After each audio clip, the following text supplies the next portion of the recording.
Greetings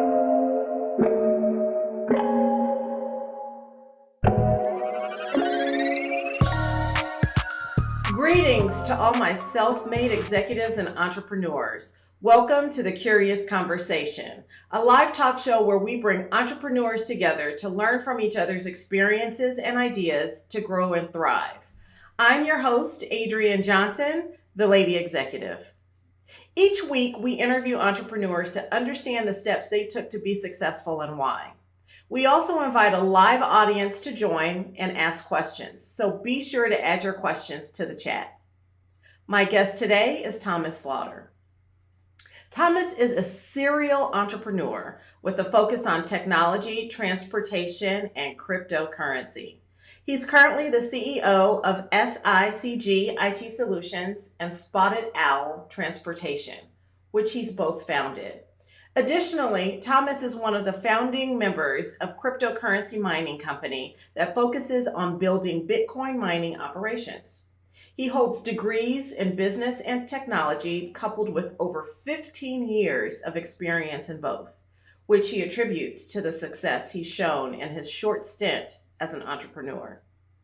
He spends his downtime with his wife, son, and daughter, or does charitable work for nonprofit in Southern California and Southern Nevada. It is my pleasure to welcome Thomas J. Slaughter to the show. Welcome, Thomas. Thank you for your time being with us today. Well, thank you for having me, Adrian. This is really exciting. Well, thank you for putting on this great podcast or blog, however you want to reference it, so you can get folks some good information on what they need to do, basically scale up. Definitely, definitely.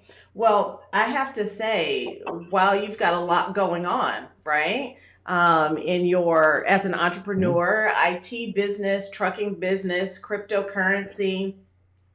That's why I had you on today to talk with myself and the audience about the importance of multiple streams of revenue. But before we get there, you weren't always a full time entrepreneur. Can you share with us your journey from corporate worker to entrepreneur?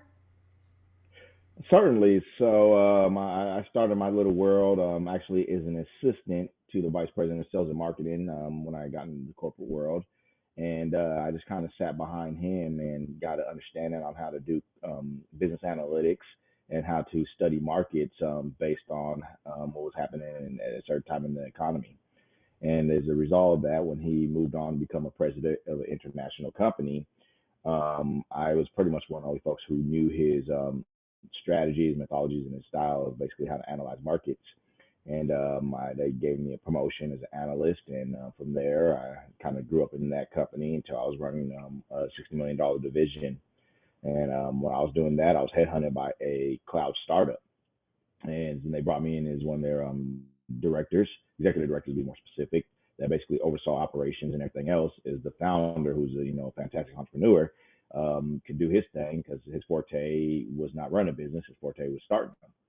So I came in, ran the business. We put it in black. We did well. And I ended up getting headhunted by a Fortune 1000 international company that brought me in to become a consultant to design systems, computer information systems for large enterprises. And during that particular point, that's when somebody, it was a client of ours I was working closely with, made it very clear the only reason they're doing business with this huge enterprise corporation, this Fortune 1000, was because of my business acumen and my ability to understand technology and Wow. deliver a great service product for them.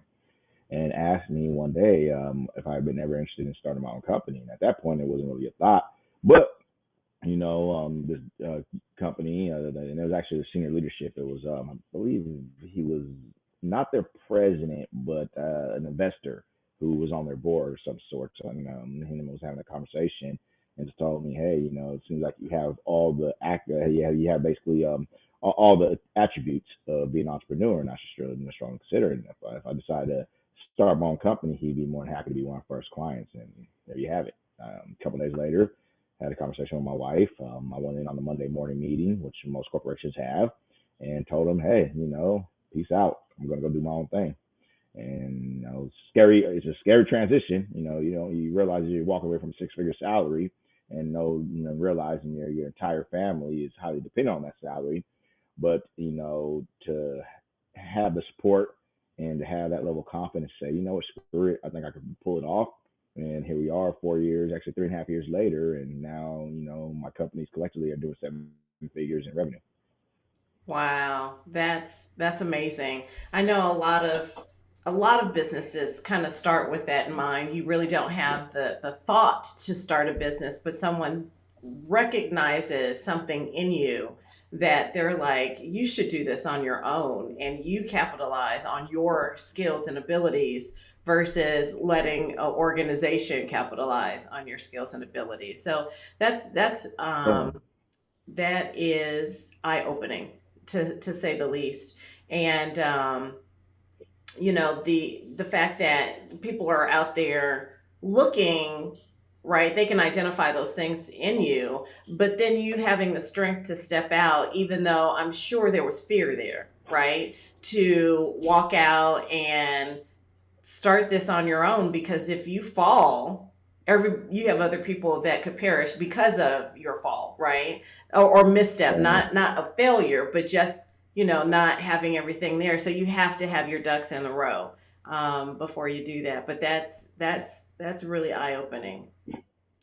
So tell us about your multiple streams. So you went from running a consulting firm, IT consulting firm, Right. into transportation. That's a big jump. So certainly, as an essential story, how you even started this kind of down journey per se. So here I have my IT company. We're doing okay. Like, we can pay our bills. I can pay my bills, and we're doing good. We're growing year over year. We continue to grow at least 100% or better in revenue. And I started to kind of get a little nervous about, well, what happened if things end up going sideways? This is kind of my own stream of income. How do I basically hedge, the possibility of, ultimate failure? And as all great stories start, they always start in a bar. So, so I'm sitting, Need to get out to more yeah, bars. yeah. So I'm sitting in a bar, and I meet with a friend of mine who's actually a client. He's the executive director of a company. He introduces me to the CEO of a transportation company, who ironically before that he was an executive protection and bodyguard, and he was bodyguard to some high profile celebrities. So him and I just hit it off because in my younger years I was into music, DJing, all that stuff, and we just talked about music, and he was telling me all the great stories about all the different music artists that he's protected, and some of their pros and cons of their attitudes. And he turned around, and now we're probably pretty good inebriated. We got a good amount of alcohol system. And he says, so what is it that you do? And I kind of, I get my elevator pitch. And he's like, oh, how's it working out? I said, I can pay my bills. And he sat there and said, let me show you something. So he opens up his cell phone, pulls up his Chase app, and boom, he shows me his deposits that he got within the last week, which was north of 100,000, I think, Oh, that week in deposits. And I'm looking at him, and I said, well, what are you showing me? And he was like, well, first, are you interested in knowing what I do? And I said, absolutely, shit. If I could drop $100,000 in revenue in my bank account every week, hey, shit, I'm all in. absolutely, So tell me absolutely. about it. So he says, well, he's in the transportation business, and basically he bought 4 or 5 trucks, and he basically leases them out to different companies, the Amazon, whatever the case is, and they pull their trailers from. Okay, great. So how do I get started? And he's like, oh, you're shitting me. He said, no. And I said, he said, if you're serious, give me a call. Great. As me being very serious, I call him the next morning. He's probably dealing with a hangover. It was like, this dude's fucking insane. Choosing language. So I said, I need you to show me what you're doing. He said, okay, fair enough. So our mutual friend brokers a meeting for him and I to meet down, and now it's 5 gentlemen in a conference room, and we're spitballing ideas to build other companies. And we all talked about the transportation business. So everybody walks away. I got my pencil and paper. I got it all figured out. So I said, I'm going to start a transportation company. So after that, I go look for a truck. I go buy a truck, and I call the guy back. Say, I got a truck now. What do I do? And he's like, damn, you're serious, huh? I said, yeah, I got a freaking truck sitting out there in the parking lot right now. What I do? So he Let's said, he starts go. saying, yeah, I was like, what I do? So he says, okay, great. He said, so he kind of gave me direction, and I butt my head. You had to get all these license and all this crap, and I was just pretty poor. So I sucked at it. So I called my best friend, who lives in Alabama, and said, dude, I got a truck sitting here. I don't know what to do, man. And he's like, this is what you're gonna do. So he explained to me a couple processes. Long story short, within about 3 days, no, I'm sorry, 3 days, about 3 weeks, my truck is going through the leasing process to be contracted to another company. I had to get a driver to put him in the truck, and now our contract's called leasing your truck on to, a company. And now it's leased on to a company, and they basically give my driver loads, and it's almost like I'm leasing my driver and my truck out to the company, and every week I get a check in my mailbox.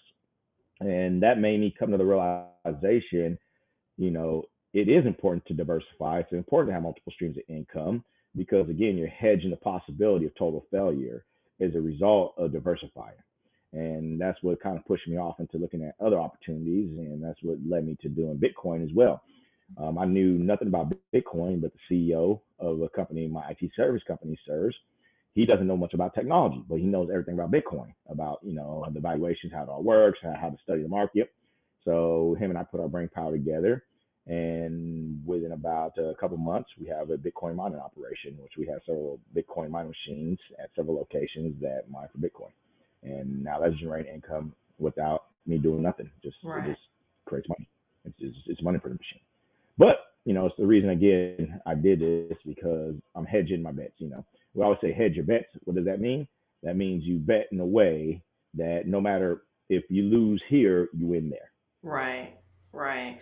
So to that point, there's something that I want to touch on. So we're talking about multiple streams of revenue, right? And when a lot of people think about multiple streams of revenue, they think about it within the current business that they're in, writing a book, doing a Okay. program, right, internally. But to your Mm-hmm. point, if something fails within that business, it can have a domino effect on all those other multiple streams of income. You are completely Certainly. outside, right, in a different industry, Mm-hmm. investing into a different, company in order to diversify or have multiple streams of income. So I just wanted to point that out because a lot of people think about having multiple streams just within their own singular business. And that's not always, yes, you do want to do that, right? But that's not always the Certainly. best thing to do. Well, in my experience, and you and I come from similar backgrounds as far as the corporations we worked with in some context.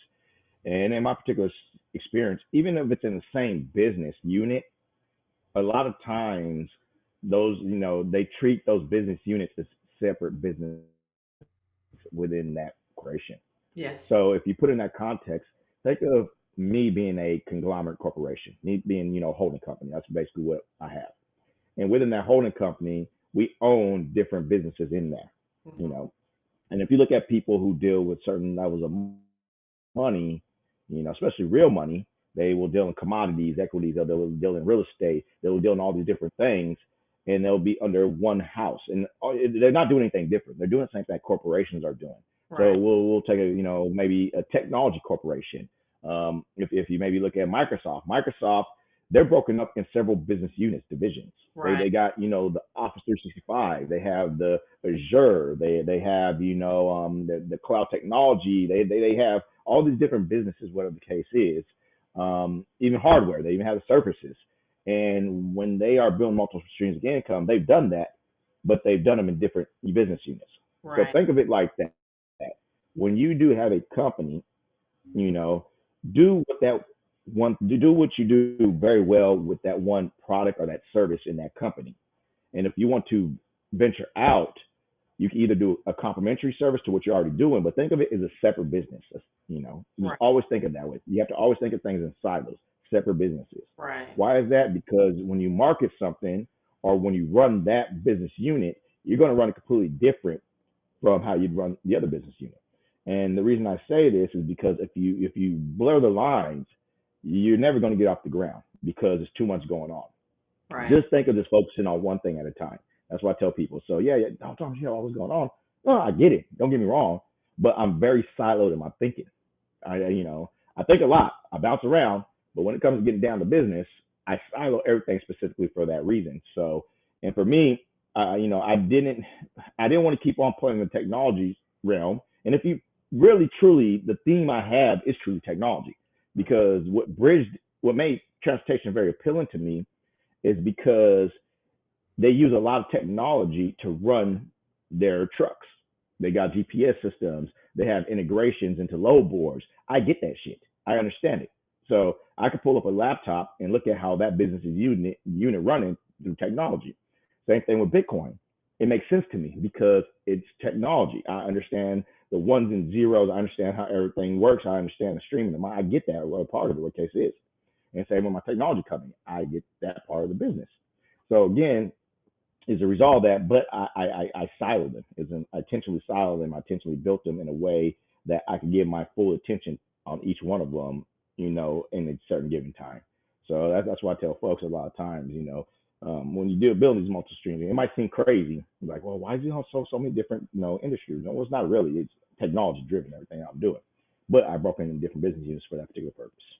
Right, right. And what's kind of funny about that, if you the restaurant that everybody loves and knows, McDonald's, right? They even have multiple streams of income. Not only are Mm-hmm. they a restaurant, they're also in the real estate game. And 100%. believe it or not, they every McDonald's location, they own that real estate, and that's their first Mm-hmm. and foremost outside of the franchise portion for McDonald's. If y'all don't believe me, look it up. Oh yeah, But they are that's in the that's real estate game. That blew me that's what they away. really are. Yeah. Yeah, they're a real estate company. People don't realize that McDonald's is an actual real estate company. They Yeah. are not a burger company. They own real estate. That's right. Their true value is in the real estate they have. Because if you take a look at where those McDonald's are located, go to Beverly Hills. Right on the edge where the case is. I don't know if it's actually in Beverly Hills, but it's pretty damn close between West Hollywood and Beverly Hills. They got the McDonald's right there. Yeah. People will kill for that corner spot that McDonald's is sitting there. Yeah. And guess who owns it? McDonald's. McDonald's. They lease nothing. That's crazy. They, I think they are the biggest real estate holder next to the Vatican. Really? They're the them and the Vatican. I can't remember who's number one or two, but those are the two biggest real estate holders. I did not know that. Is both of them. Yeah, Vatican's balling. They're a church, but they're a real estate company too.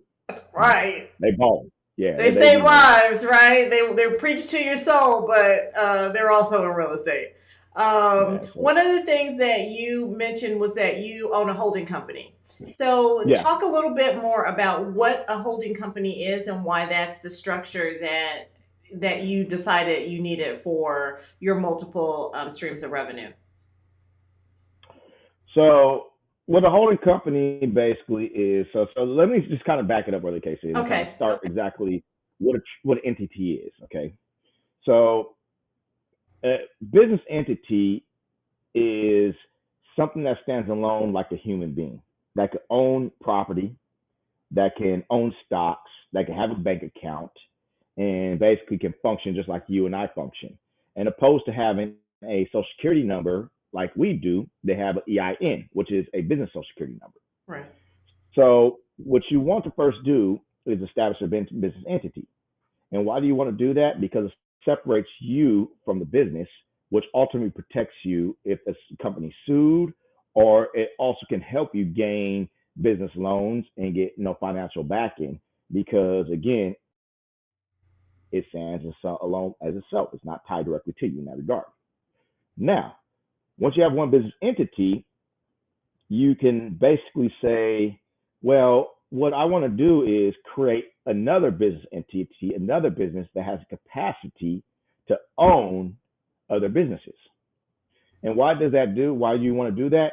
Because as the individual, you want to separate yourself from the business to prevent yourself from being sued or being those companies be having a liability. Now, when you have a business entity or a holding company, it can own other companies.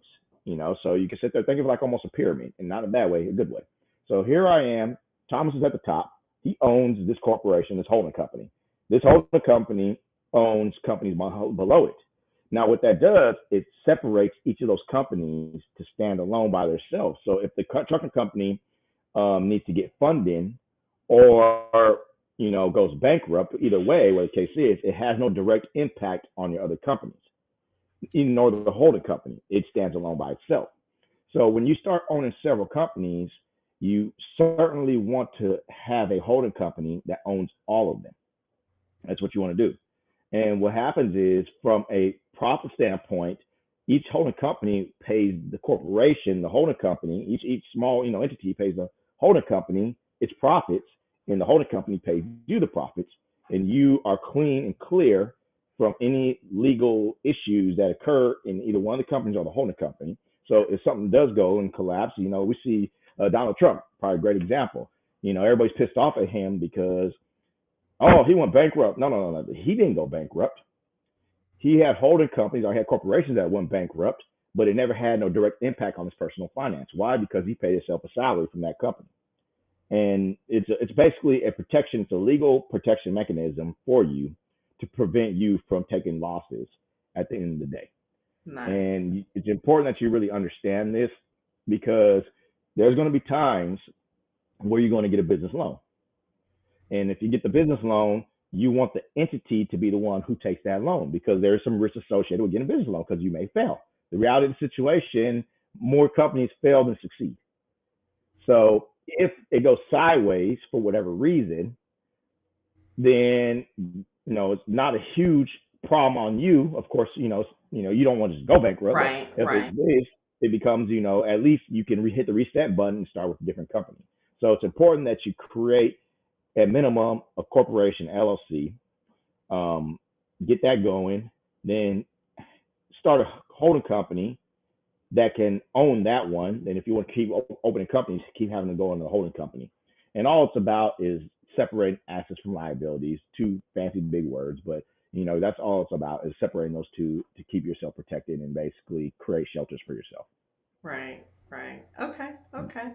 Well, I think that was probably the best explanation that I've heard from someone about a holding company, how that structure supports other companies and kind of keeps you out of it, right, on a Mhm. personal level. So, Yeah. thank you for that. Thank you so much. So I have a few more questions. I want to transition and talk a little bit about your book, because I'm all about people learning from experiences and journeys. But before I do that, I do want to remind the audience, if you have any questions for Thomas, make sure that you put it in your chat, in the chat associated to the platform that you're using. And I'll definitely make sure that we get those questions answered by Thomas. But so let's transition to your book. Okay, your other Mhm. entrepreneurial life, and it's called Rich Man in Training. So to set the stage, I want to help my listeners understand that where you are doesn't define you at this very moment. It's what you put into it, right? And where you are right now Mhm. doesn't dictate this is your destiny, right? So I want to read a Mhm. snippet from your book, if I hope you don't mind. Not at all, please. It's actually from your preface, and I found it extremely moving.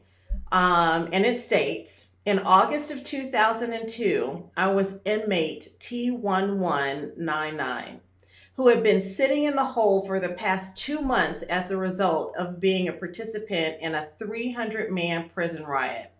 I'd been stabbed multiple times in this riot and now laid alone in a prison cell taking inventory of my life. As my physical wounds healed and my psychological wounds worsened, every thought drove me into a deeper state of depression as they tormented me with every passing minute. Finally, my mind broke, and suicide became my favorite thought. I laid there for hours with tears rolling down my eyes, contemplating the best way to end my life. It was fair to say I hit rock bottom as I questioned my very existence in this world. So there I laid on my bunk, a 21-year-old high school dropout and convicted drug dealer who wanted to quit life. Little did I know at this time I would one day become a college graduate with a wonderful career, enjoying lunches with politicians, advisor to corporate executives, lecturer to university students, speaking to the masses, raising a beautiful family with a wonderful wife, and not want for anything financially. So you might be wondering what had changed in my life that took me from a prison cell to a life full of my riches. Throughout the past 19 years now, and by the grace of God, I've been blessed to become a student of rich men and rich women of all walks of life, making me a rich man in training. I thought that that was so riveting and Mm, so on point for all the individuals that I speak to that are down in the dumps about where they are and what they, what they did not achieve by a certain age and how they're just so down on themselves. But again, that does not dictate who you are and where you can go. And I think that that was probably the most pointed preface to a book I've ever read. That was amazing.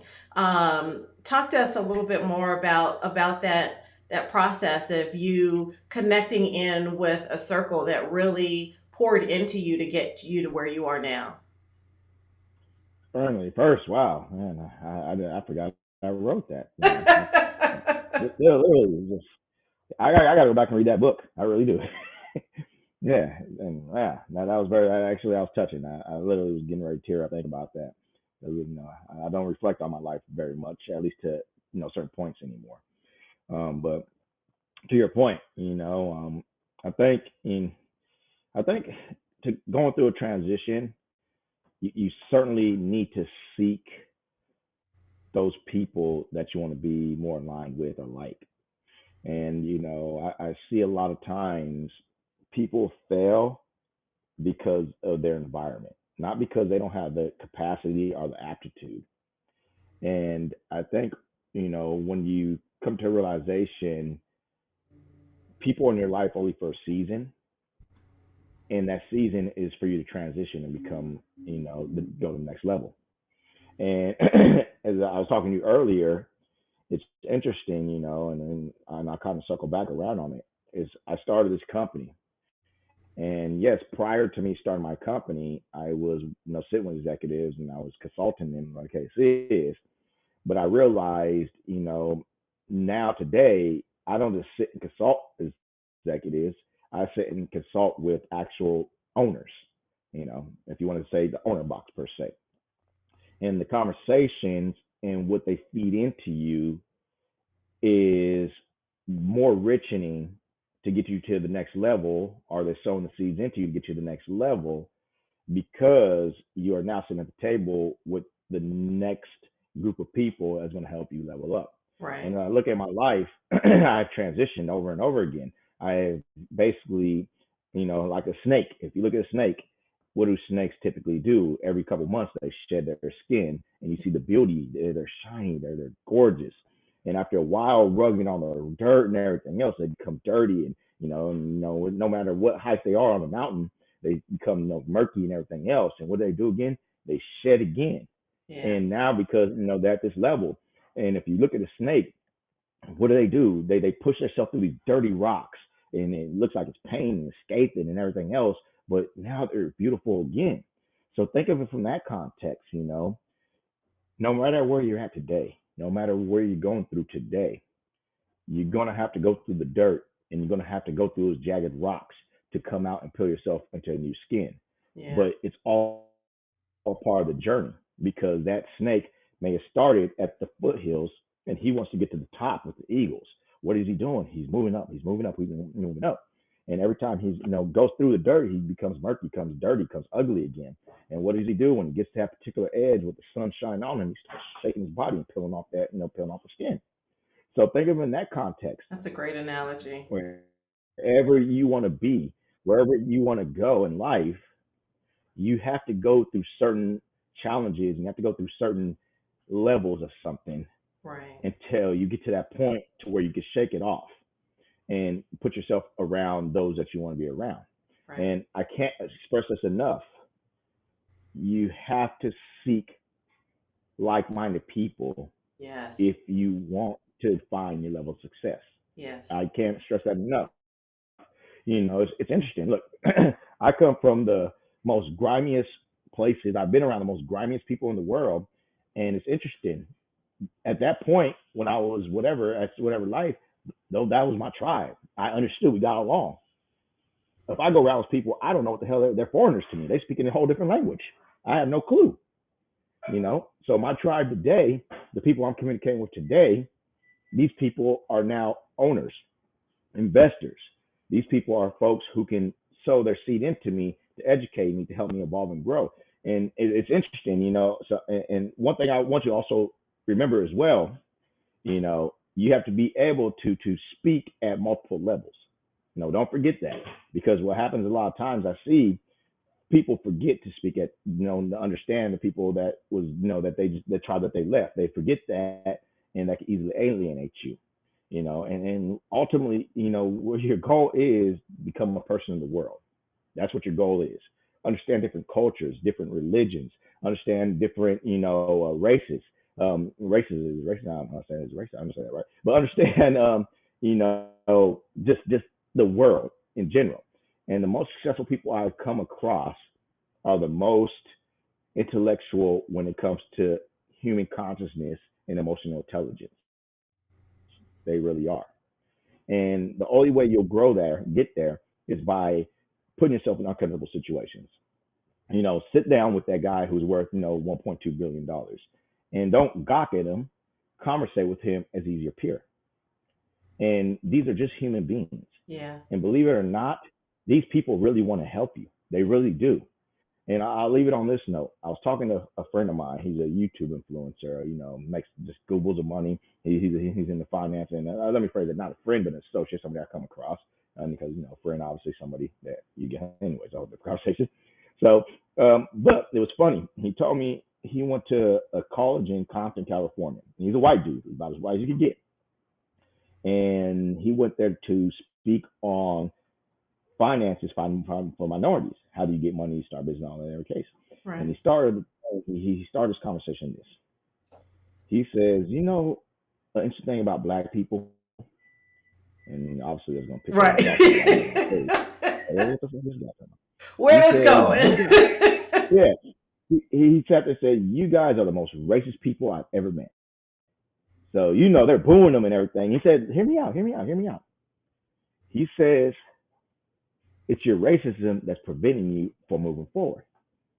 And they're really booing him. He's telling me like they're getting ready to kick him off the stage. And he said, there's no real difference between immigrants from China or India than you. They are all people of color. The only difference is you are already preconditioned to believe if you go get that, try to apply for that loan, they're going to deny you because of the skin, because of the color of your skin. So you never tried to get that loan, or you never tried to apply for that grant. But the difference, the Chinese people, they get the same amount of no's that you do, but they don't stop trying. They don't stop. They don't sit there and say, oh, because I'm Chinese, or just because I'm Indian, or because I'm whatever, Filipino, whatever the case is, or Iraqi. They don't stop. They just keep going until they get a yes. But you're already preconditioned. So my point of this, even saying that, is all these grants that's out there, all these loans is out there, everything else. You know what? I freaking will get cramps in my hand looking for every bit of money to invest to start another company or whatever else. I write. I look. My wife will tell you, I went for a business loan and I got probably like 10, 15 denials. And finally, somebody said, "Yeah, we'll give it to you." You know, and I didn't sit there and say, "Oh, it's because of my skin color." I didn't say that. No, that was out of my mind. It's like, okay, what do I do? What did I learn from the last denial I need to change? How do I communicate this? What do I do? And I start talking, different folks in different, whatever case backgrounds, and ask them, and I got to figure it out. And me just even sharing all this stuff with you guys, You cannot have reverse prejudice and you cannot have reverse racism. And if you do, you're just short sighting yourself because there's people out there who really want to help you.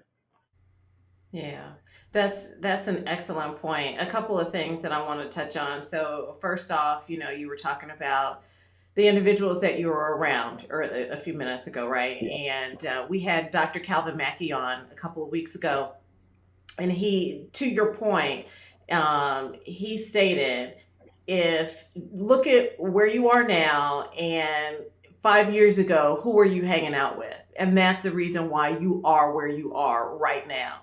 Yep. Where do you want to be in 5 years? Find those people that you want to hang around that are going to get you to where you want to be in 5 years. It's all Mm-hmm. about the group you keep, right? And I remember that when I was a little Mm-hmm. girl, it's all about the people that you hang with. That's the situation you're going to find yourself in, right? So if you're with individuals who are always woe is me, poe is me, then that's where you're going to Yep. be. Woe is me, poe is me. Yep. If you want to, move forward, you have to network and find individuals that are going to help pull you forward. They're going to see your wants and your desire and your determination, and they're going to try and do whatever it is that they can to pull you forward, to that point. But also, precondition is a thing, right? We have individuals who are preconceived to believe that what they have is all that they were ever destined to have, and there will not Mm-hmm. be anymore. But the last thought that you spurred in me was the fact that people are oh, I just lost my thought. I hate it when that happens. It'll come back to Hey me. man, I do it all day. It'll come back to me. It'll come back to me. But we are running short on time. But I really do want to ask you this one last question, because I think Certainly. this is something that's really, really important, and it has to do with the first pillar in your book. And in that book, your first pillar is know thy riches. Right. And I think this is Yeah. one of the biggest Absolutely. issues that entrepreneurs face. A majority of them are only focused their focus and their motivation is money, but it's Mm-hmm. more than that, right? Talk to us a little Yeah. bit, real quick, about know thy riches and what that really means. Certainly. So, you know, for one to know thy riches is to really understand what is your personal currency. And we're not talking about cash, okay? We're talking about what is your driving factors to why you want to get this money or why you want to do something great with yourself. A lot of us is, and again, I call it personal currency. A lot of us is because we want to create a better life for our family. A Yeah. lot of us is because, we want to live in a better environment. A lot of us is we want a better quality of life. Okay. Well, you need to find out what your whys are. Yes. Then you align your whys with your values, and based on your values, then you can align with how you generate income. And as a result of that, you will naturally build success based on your core values. Yes. It Yeah. just it all aligns. It truly does. When you think about an NFL player, when an NFL player, and for most of them, some of them are just naturally gifted and they start at high school. A lot of them Right. started at 6 years old. Yeah, a lot of them started at 6 years old. I played football for many years. They start at 6 years old in pee wee football or junior pee wee, like I said. Okay, that's where they started. Did you think that 6 year old was thinking about millions of dollars? I highly doubt it. They were thinking about the game. They were thinking about, what the game has to offer them. It was their currency at the time. It gave them their jollies to catch a football, to make a touchdown. It made them feel good. And within that unit, most football teams have core values about respect, and sportsmanship. They're building these values. And a lot of them built through there, going through the years. And I carry a lot of those values to this day out into my businesses, teamwork, sportsmanship, all that. I still do that. All right. And we go through high school. A lot of them start realizing, oh, I'm good enough to go to the pros. But I will say output money. 99% of them are not really thinking about the riches. They're not thinking about, and when I say riches, I mean the finances. A lot of them are thinking about, the riches and how it makes them feel to play at the highest level of that sport. Now, after from 6 years old to 21, that's almost, was that? That's almost 18 years of their life that they play this sport religiously. They play this sport competently. They play the sport in and out. They play it in their mind. They know it. Now, when they catch that football at 21 years old inside of, a coliseum or this great stadium, and they go to the window Monday morning to get their check, and it's $1 million, that was the result of them understanding their riches at the time. That's all it was. Yeah. That's all it was. So they're millionaires because they stayed focused. They understood what they want. They wouldn't knew what the core values were. And it's sad. A lot of them get that money and it destroys them. Yeah. It's so sad. And that we could talk about that another day. That's something I'm learning as I'm starting to grow financially, Right. is that it can cause you to derail because it gives you resources that can tempt you to do things that goes outside of the structure of what your values were. Right. But unfortunately, that can happen. And when that does happen, I'll leave it on this note: the more successful you become, the more important it is to surround yourself with strong people with strong values Absolutely. to keep you from derailing. It's super important. Yeah. You have to have a tight unit that will not allow you to derail. They will protect Or you. smack you And back I'll in leave the it at line, right? that. Absolutely. So, and I got a unit like that. I got, a handful of people who are by far super successful than I, and I talk to them about my personal feelings. I talk about life, family. I have a conversation with them about what I'm going through mentally and the challenge I'm going through, what the case is, so they can help give me perspective. Because if this guy is worth 20 million, $30 million, you know, and he can say, "Hey, Thomas, I get it. I know what you're going through, blah, blah, blah, blah." You have to understand you're now amongst an elite group of people. You're now under, and there's different rules for you now. And I'll tell you what these rules are, and this is how you keep yourself in line. And it goes back to just continue to surround yourself around the tribe that will continue to uplift you and help you become successful. Yeah, yeah. And to that point, that's why I always say that experience is that master teacher, right? No one knows Correct. about it more than those people that have gone through it. And the whole entire point of this show is to bring experience to all of those that are out there listening and watching so that they can learn from it and hopefully be the journey may be a little bit easier, right? So Yep. thank you so much for having conversations with me today. There's so many more questions that I want to ask, so we're going to have to get you back on. But let's go to some of the questions that are out there right now. So I have one person who wants to know if you do one-on-one coaching. It looks like they're trying to bring you into their circle. As much as I would love to do something in that particular sphere, unfortunately, I don't do one-on-one coaching. But I'm more than happy to have one-off conversations for those who are trying to figure out if it's entrepreneurship, where they want to go directionally, or if it's how to get in touch with the right people to surround themselves. I'll be more than happy to kind of give you some tidbits. Okay. All right. Awesome. I have a question about where to grab the book. You can go to Amazon, but we'll talk about that in just a little bit. Amazon has everything, right?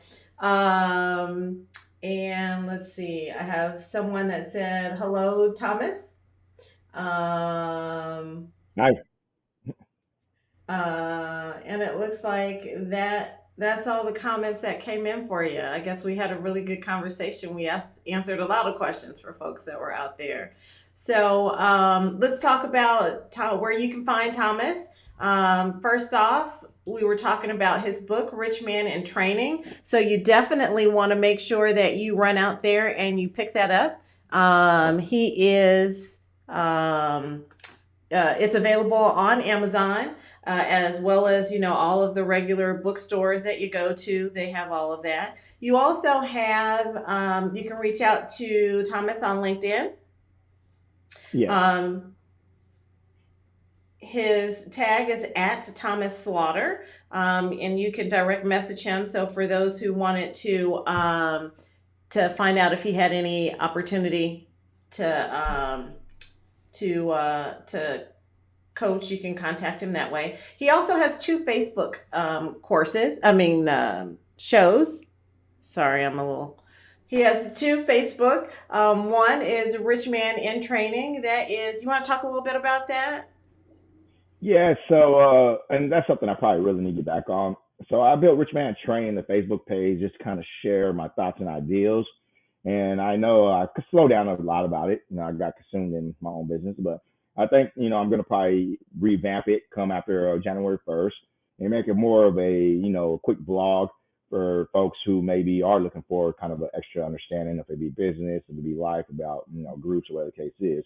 So just kind of just go and you know try to join and keep your eyes open for just posts here and there. And it's a good place to also ask me questions too, because I get tons of questions. It's funny. I barely go on it, but I go on it to answer questions because I still get tons of questions from people asking me if about the book or about entrepreneurship or just life in general, because we know this life is not very easy and we all need help, including myself. And with Strategic Consulting Group, that's actually for my IT services company. um, that's more aligned for business technology. If you want to take a look at it, you want to follow, great. I encourage it. And it's more aligned, just like I said, business technology, and I share from time to time. And again, we're going to put a lot of effort going after the 1st of January into kind of re-upping on those pages. And it's more so to help those out, because I ask for no money from those pages. I don't use those pages to self promote, because that's not what I'm about. It's just, hey, to give people information that who can't typically get it or is not in a position to get it readily. Awesome. Awesome. Well, thank you so much. You saw all of the ways that you can get in contact with Thomas. All of the links and websites from our discussion will be in the description of the recording, so be sure to check it out. Thomas, thank you so much again for sharing your experience and expertise. I certainly have enjoyed our conversation. Thank Excellent. you. Thank you very much. So it's a beautiful Saturday. Just Isn't got it? to my mom's house, and I think I'm gonna go head out and go shop for a little bit. Nice, nice. Well, you enjoy. I know it's going to be crowded, but take care. And we'll definitely have you back on. I'll talk to you soon. Okay, you take care. Bye bye. All right, everyone. Our show today was powered by Ecamm Live. If you'd like more information regarding Ecamm Live, be sure to check the information in the description. A recording of this show will be available on YouTube on the Lady Executive channel. Be sure to head over, like, subscribe, and click the bell to be notified when an episode is available every Wednesday at 7 p.m. Eastern. In addition, head over to the Executive Lounge, my Facebook group, where you get early access to these live tapings of the show and the ability to participate in the live studio audience. As always, remember, experience is the master teacher, even when the experience is not our own. Until next time, bye bye now.